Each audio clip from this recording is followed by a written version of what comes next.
der Sporthalle von Val de Salor haben außer mir noch Irmtraut aus Deutschland, das französische Pärchen und 3 spanische Radpilger übernachtet. Ich habe nicht besonders gut geschlafen, weil Mücken die ganze Nacht hindurch Angriffe auf mich geflogen haben und ich mich immer tiefer in meinen Schlafsack verkrochen habe, bis ich fast keine Luft mehr bekam. Gestochen wurde ich allerdings erst, als ich am Morgen auf der Toilette saß, dort war ich schutz- und wehrlos. Irmtraut hat einen Vorsprung von einer halben Stunde, auch die Franzosen sind schon vor mir aufgebrochen.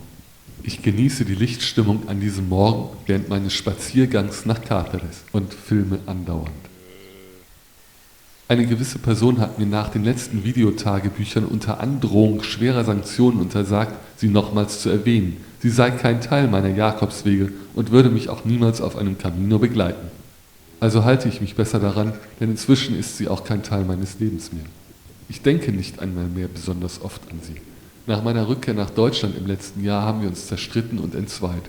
Das Letzte, was ich von ihr gehört habe, ist, dass sie mit einem neuen Freund zusammenlebt. Naja, hoffentlich ist sie glücklich, aber das fällt ihr wohl immer sehr schwer. Kurz vor Cáceres hole ich Irmtraut ein. Sie kennt diese Stadt schon, in der der Jakobusritterorden gegründet wurde und will hier eine gemütliche Pause einlegen und ein Internetcafé aufsuchen, um zu erfahren, wie es den Lieben daheim geht.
Ich bin froh, mal offline zu sein und betrete lieber die historische Altstadt, die ihren mittelalterlichen Kern bewahrt hat. Ich möchte die Kathedrale betreten, doch man lässt mich nicht. Pilgern gewährt man hier keinen Zutritt zur Messe. Peregrino, cuando vienes a Cáceres, ten cuidado. No te dejan entrar en la catedral para la misa porque dicen que eres turista, que no se hace turismo y que vuelves cuando la misa ya ha acabado, ya ha terminado. Te dejan entrar para 2 euros.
Seit meinem letzten Besuch in Caçar de Cáceres hat sich die Pilgerherberge etwas verbessert und sie steht nicht mehr unter Wasser.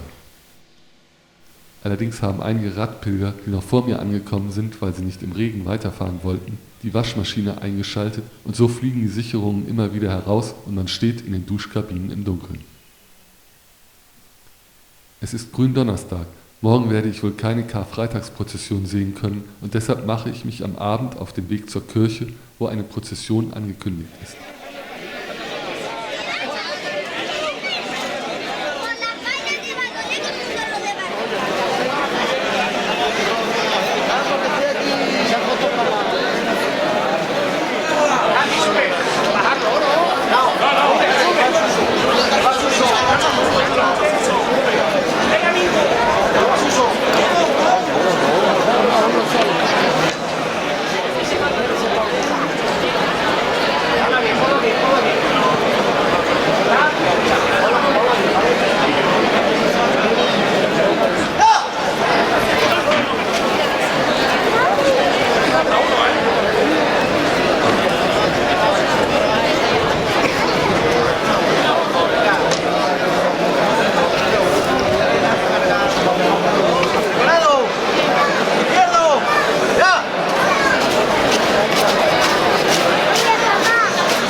Atento, sobre el hombro, ya.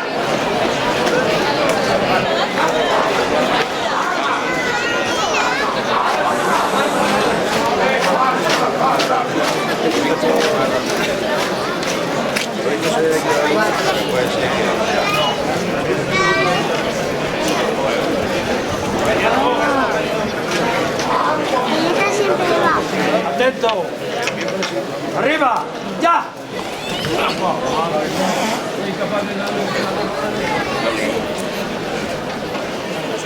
Venga, atento. Atento, izquierdo, ya.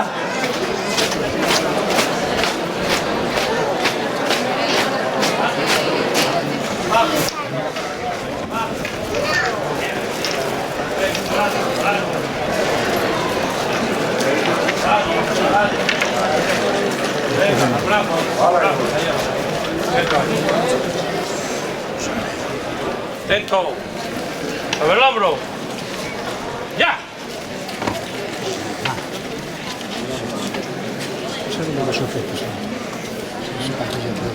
Atento.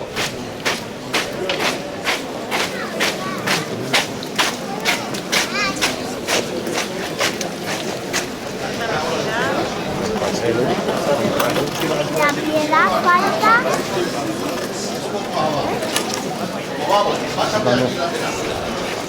Voy a estar por esto volviendo a donde con era más alto que iba.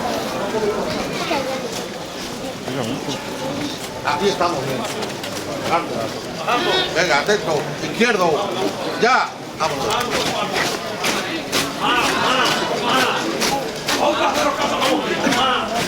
Venga, adelante. Bajando, adelante. Sí, aquí está. Venga. ¿Se llama web? Venga. Vamos, tranquilo. ¿Preparado? ¡Al hombro! ¡Ya!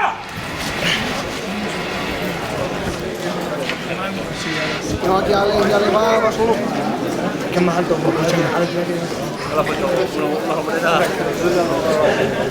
Oye, ahí pido entonces. ¿Tú te ves mejor aquí? Dale. Sí, que es más alto.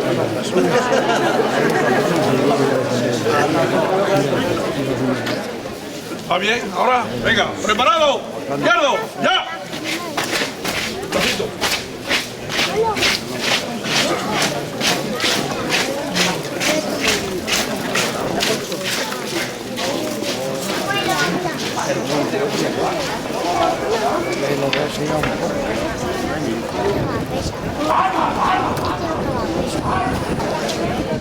attesa.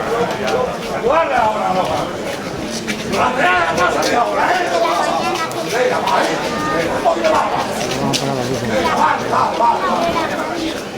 Va. Colocare la posizione. Via parlando.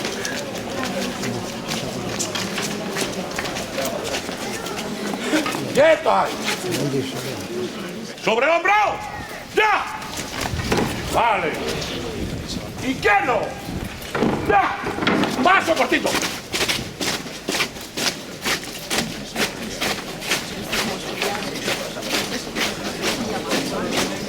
Mami, corre.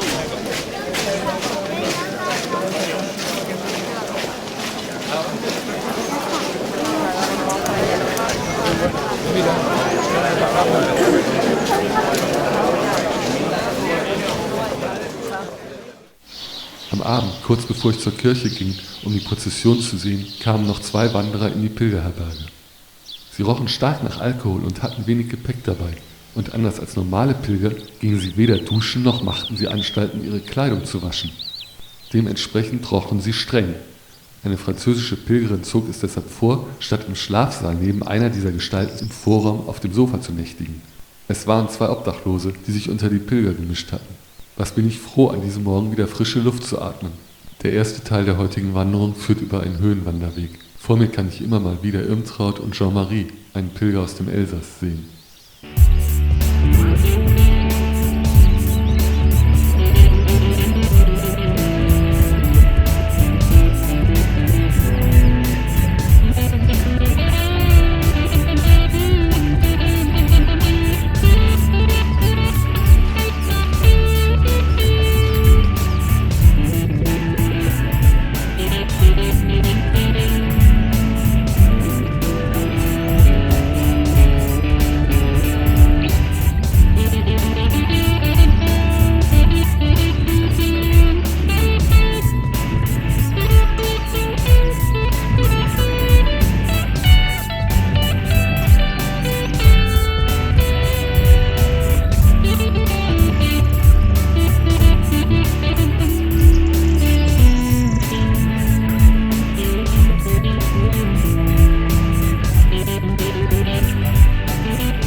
Hola, viejito. ¿Qué tal?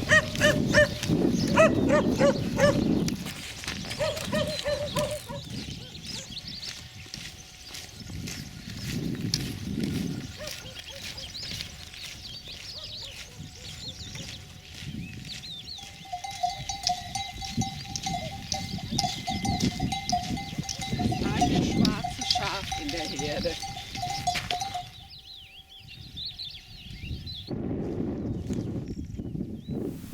Kurz bevor wir den Tajo-Stausee erreichen, geraten wir in eine Baustelle. Schon irre, dieses Gelb-Orange vor dem dunklen Himmel.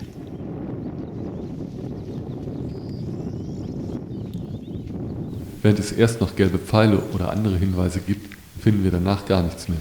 Der Pfad, dem wir gefolgt sind, stammt wohl von einem Wildwechsel. Tatsächlich sehen wir kurz darauf Wildschweine vor uns fliehen. Den Weg zur Landstraße, auf der wir weitergehen müssen, verwehrt uns ein hoher Stacheldrahtzaun. Da, wo der Zaun aufhört, geht es viel zu steil hinab. Also zurück.